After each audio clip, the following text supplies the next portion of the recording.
Bibliomanía Audiolibros te presenta Las Hermanas, escrito por James Joyce.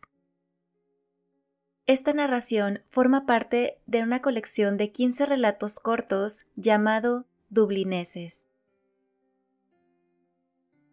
Esta vez no había esperanza para él. Era el tercer ataque. Noche tras noche había pasado por la casa.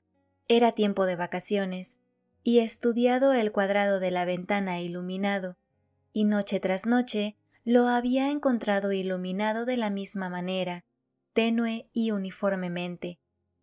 Si estaba muerto, pensé, vería el reflejo de las velas en la persiana oscurecida, pues sabía que a la cabecera de un cadáver hay que ponerle 2 velas. Él me había dicho a menudo, no me queda mucho tiempo en este mundo. Y yo había creído que sus palabras eran vanas. Ahora sabía que eran ciertas. Todas las noches, mientras miraba por la ventana, me decía en voz baja la palabra parálisis. Siempre había sonado extrañamente en mis oídos, como la palabra gnomon en el Euclides y la palabra simonía en el Catecismo. Pero ahora me sonaba como el nombre de algún ser maléfico y pecaminoso. Me llenaba de temor y, sin embargo, anhelaba estar más cerca de él y contemplar su obra mortal. El viejo Cotter estaba sentado junto al fuego, fumando, cuando bajé a cenar. Mientras mi tía me servía la comida, dijo, como si volviera a hacer un comentario anterior. No diría que era exactamente, pero había algo raro, había algo extraño en él. Le diré mi opinión. Empezó a dar caladas a su pipa, sin duda, ordenando su opinión en la cabeza. Viejo loco cansino. Cuando lo conocimos era bastante interesante, hablando de desmayos y gusanos. Pero pronto me cansé de él y de sus interminables historias sobre la destilería. Tengo mi propia teoría al respecto, dijo. Creo que fue uno de esos casos peculiares, pero es difícil de decir. Empezó a dar otra calada a su pipa sin darnos su teoría. Mi tío me vio mirando y me dijo: «Bueno, así que tu viejo amigo se ha ido. Lo lamentarás». «¿Quién?», dije. «El padre Flynn». «¿Está muerto?». «El señor Cotter nos lo acaba de decir. Pasaba por la casa». Sabía que estaba bajo observación, así que continué comiendo como si la noticia no me hubiera interesado. Mi tío le explicó al viejo Cotter. El joven y él eran grandes amigos. El viejo le enseñó mucho y dicen que le deseaba mucho. «Que Dios se apiade de su alma», dijo mi tía piadosamente. El viejo Cotter me miró durante un rato. Sentí que sus pequeños y brillantes ojos negros me examinaban, pero no quise satisfacerlo levantando la vista de mi plato. Volvió a su pipa y finalmente escupió groseramente en la rejilla. «No me gustaría que mis hijos», dijo, «tuvieran mucho que decir a un hombre como ese». «¿Qué quiere decir, señor Cotter?», preguntó mi tía. «Lo que quiero decir», dijo el viejo Cotter, «es malo para los niños. Mi idea es dejar que un muchacho joven corra y juegue con muchachos de su edad y no sea... ¿Estoy en lo cierto, Jack?». «Ese es mi principio también», dijo mi tío. «Que aprenda a boxear en su esquina. Eso es lo que siempre le digo a ese Rosacruz. Que haga ejercicio. Cuando era un niño, todas las mañanas de mi vida me bañaba con agua fría, en invierno y en verano. Y eso es lo que me queda ahora. La educación está muy bien y es grande. El señor Cotter podría elegir esa pierna de cordero», añadió a mi tía. «No, para mí no», dijo el viejo Cotter. Mi tía sacó el plato de la cámara y lo puso sobre la mesa. «Pero, ¿por qué cree que no es bueno para los niños, señor Cotter?», preguntó. Es malo para los niños, dijo el viejo Cutter, porque sus mentes son muy impresionables. Cuando los niños ven cosas así, ya sabes, tiene un efecto. Me tapé la boca con un gesto por miedo a dar rienda suelta a mi ira. Viejo imbécil de nariz roja. Era tarde cuando me dormí, aunque estaba enfadado con el viejo Cutter por aludir a mí como a un niño. Me rompí la cabeza para extraer el significado de sus frases inacabadas. En la oscuridad de mi habitación imaginé que volvía a ver el pesado rostro gris del paralítico.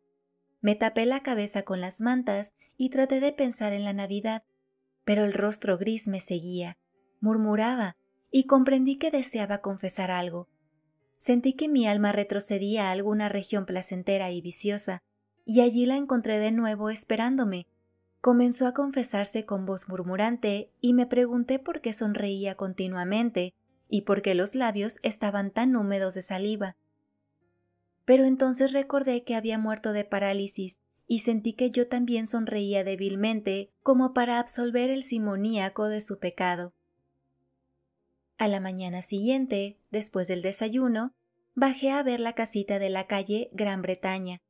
Era una tienda sin pretensiones, registrada bajo el vago nombre de Drapery. La pañería consistía principalmente en patucos y paraguas para niños, y en los días ordinarios solía colgar en el escaparate un anuncio que decía «Paraguas recubiertos».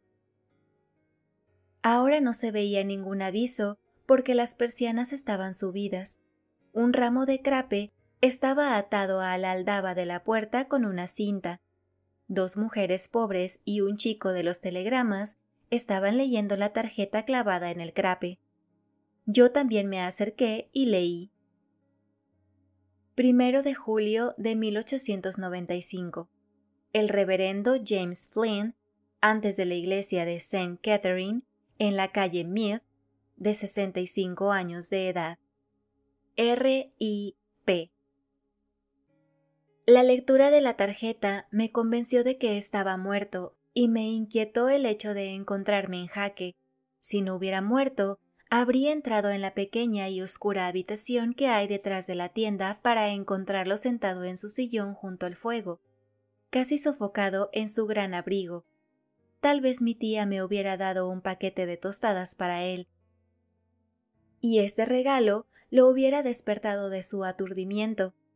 Siempre era yo quien vaciaba el paquete en su tabaquera negra, pues sus manos temblaban demasiado para permitirle hacerlo sin derramar la mitad del rapé por el suelo.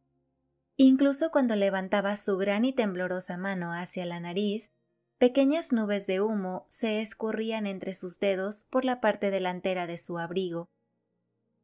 Es posible que estas constantes lluvias de rapé dieran a sus antiguas prendas sacerdotales su aspecto verde y descolorido, ya que el pañuelo rojo, ennegrecido, como siempre, por las manchas de rapé de una semana, con el que intentaba quitarse los granos caídos, era bastante ineficaz.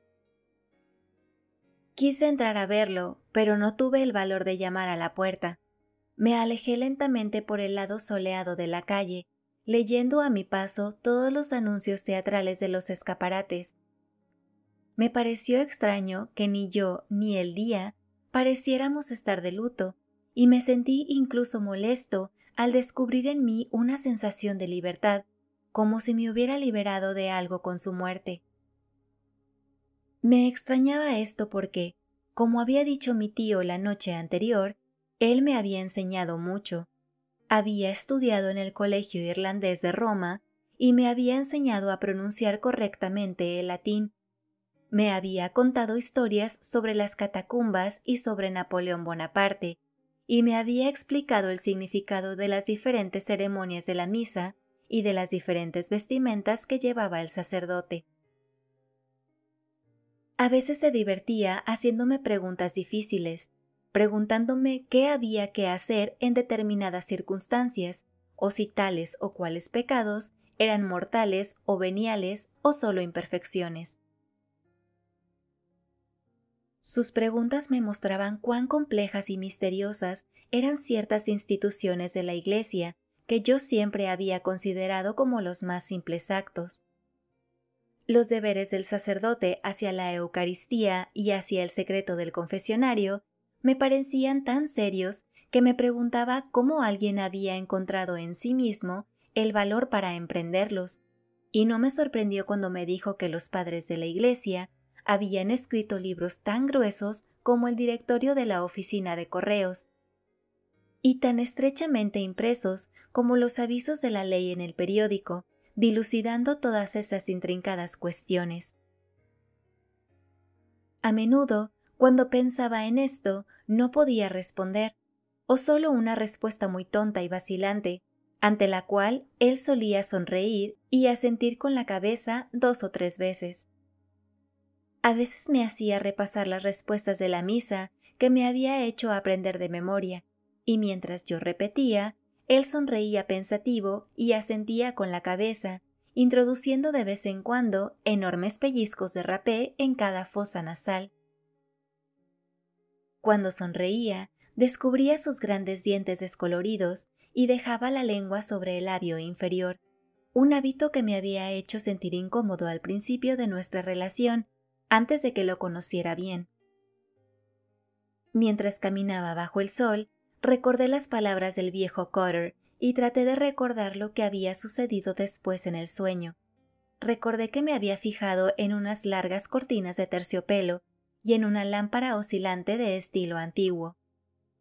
Sentí que había estado muy lejos, en alguna tierra donde las costumbres eran extrañas. En Persia, pensé, pero no podía recordar el final del sueño. Por la noche, mi tía me llevó a visitar la casa del luto. Era después de la puesta de sol, pero los cristales de las ventanas de las casas que daban al oeste reflejaban el oro leonado de un gran banco de nubes. Nanny nos recibió en el vestíbulo, y como hubiera sido indecoroso gritarle, mi tía le dio la mano a todos.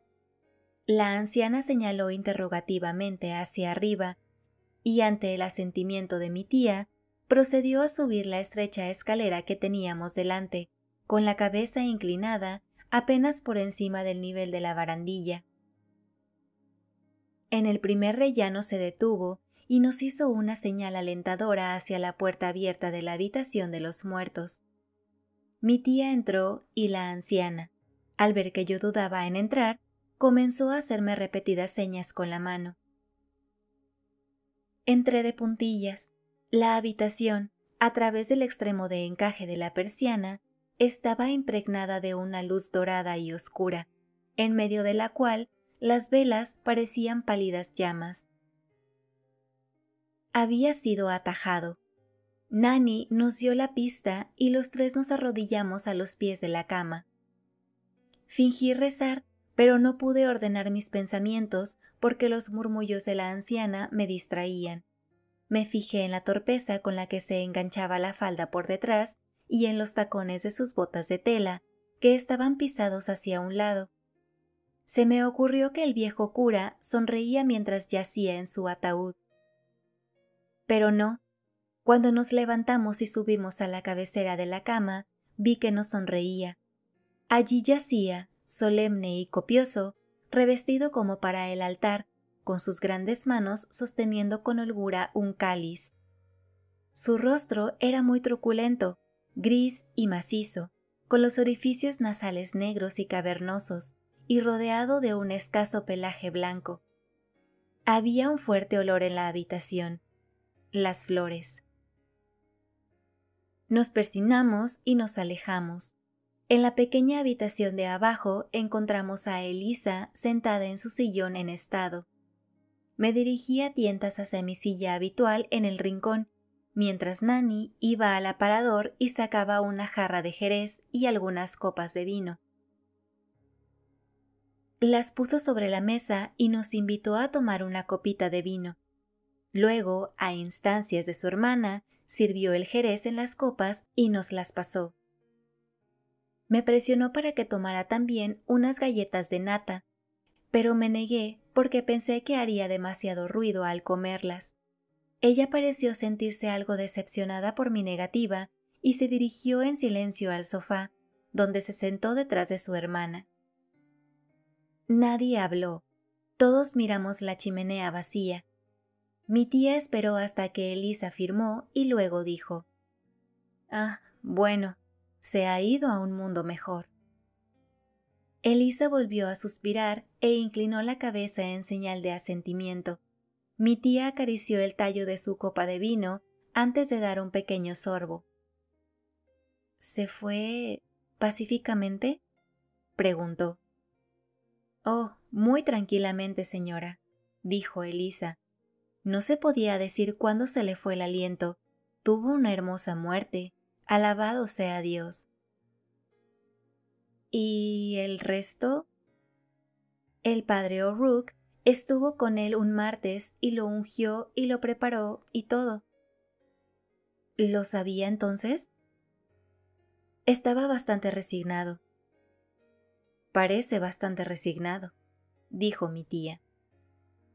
«Eso es lo que dijo la mujer que vino a despedirlo. Dijo que parecía que estaba dormido, que parecía tan tranquilo y resignado. Nadie pensaría que sería un cadáver tan hermoso».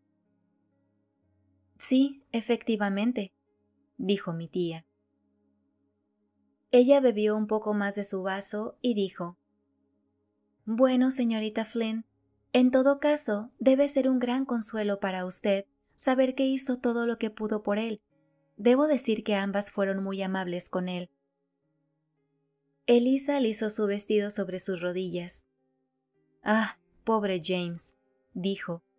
«Dios sabe que hicimos todo lo que pudimos, con lo pobres que somos. No quisimos que le faltara nada mientras estuvo aquí». Nanny había apoyado la cabeza en la almohada del sofá y parecía estar a punto de dormirse. «Ahí está la pobre Nanny», dijo Elisa mirándola. «Está agotada. Todo el trabajo que tuvimos, ella y yo, trayendo a la mujer para que lo lavara, y luego tendiéndolo, y luego el ataúd, y luego arreglándolo de la misa en la capilla. Solamente por el padre O'Rourke no sé qué habíamos hecho en realidad. Fue él quien nos trajo todas las flores y los 2 candelabros de la capilla, y escribió el aviso para el Freeman's General, y se encargó de todos los papeles del cementerio y del seguro del pobre James». «¿No fue bueno de su parte?», dijo mi tía. Elisa cerró los ojos y sacudió la cabeza lentamente. «Ay, no hay amigos como los viejos amigos», dijo. «Cuando todo está dicho y hecho, no hay amigos en los que un cuerpo pueda confiar». «En efecto, eso es cierto», dijo mi tía. «Y estoy segura de que ahora que ha ido a su recompensa eterna, no te olvidará a ti ni a toda tu amabilidad con él». «Ay, pobre James», dijo Elisa. «No fue un gran problema para nosotros. No se le oía en la casa más que ahora. Sin embargo, sé que se ha ido y todo eso». «Es cuando todo acabe cuando lo echarás de menos», dijo mi tía. «Ya lo sé», dijo Elisa. «Ya no le llevaré su taza de té de carne, ni usted, señora, le enviará su rapé. Ah, pobre James». Se detuvo, como si estuviera en comunión con el pasado, y luego dijo astutamente: «Me di cuenta de que había algo extraño en él últimamente. Cada vez que le llevaba la sopa, lo encontraba con el breviario caído en el suelo, recostado en la silla y con la boca abierta». Se puso un dedo en la nariz y frunció el ceño. Luego continuó: «Pero seguía diciendo que antes de que terminara el verano saldría a dar un paseo en coche para volver a ver la vieja casa donde nacimos en Irishtown, y nos llevaría a mí y a Nanny con él. Si pudiéramos conseguir uno de esos carruajes nuevos que no hacen ruido, de los que le habló el padre O'Rourke, con ruedas neumáticas, por un día barato», dijo, «en casa de Johnny Rush, en el camino, y salir los 3 juntos un domingo por la tarde». Tenía la mente puesta en eso. Pobre James. «El Señor se apiade de su alma», dijo mi tía. Elisa sacó un pañuelo y se limpió los ojos con él. Luego se lo volvió a meter en el bolsillo y se quedó mirando la rejilla vacía durante un rato sin hablar. «Siempre fue demasiado escrupuloso», dijo. Los deberes del sacerdocio eran demasiado para él. Y entonces su vida estaba, podría decirse, cruzada. Sí, dijo mi tía. Era un hombre desencantado, eso se notaba. Un silencio se adueñó de la pequeña habitación, y amparado en él, me acerqué a la mesa y probé mi jerez, y luego volví tranquilamente a mi silla en el rincón. Elisa parecía haber caído en un profundo letargo. Esperamos respetuosamente a que rompiera el silencio, y tras una larga pausa, dijo lentamente: «Fue ese cáliz el que rompió. Ese fue el comienzo. Por supuesto, dicen que estaba bien, que no contenía nada, quiero decir, pero aún así, dicen que fue culpa del chico. Pero el pobre James estaba tan nervioso, que Dios se apiade de él». «¿Y es eso?», dijo mi tía. «Oí algo». Elisa asintió. «Eso afectó a su mente», dijo. «Después de eso empezó a deprimirse solo, sin hablar con nadie y vagando solo, así que una noche lo buscaron para ir a una visita y no pudieron encontrarlo en ninguna parte. Buscaron en lo alto y en lo bajo, pero no lo vieron por ninguna parte. Entonces, el empleado sugirió que probaran en la capilla, así que cogieron las llaves y abrieron la capilla, y el secretario y el padre O'Rourke y otro sacerdote que estaba ahí trajeron una luz para buscarlo.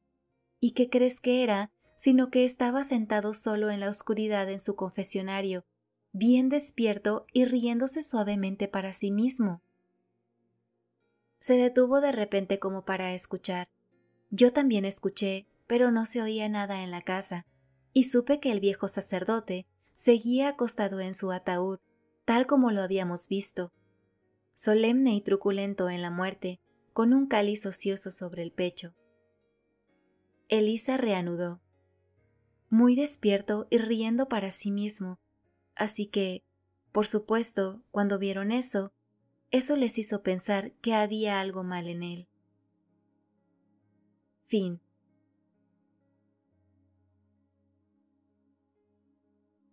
Si te ha gustado esta narración, suscríbete a este canal, regálanos un like y comenta. Hasta la próxima, audiolectores.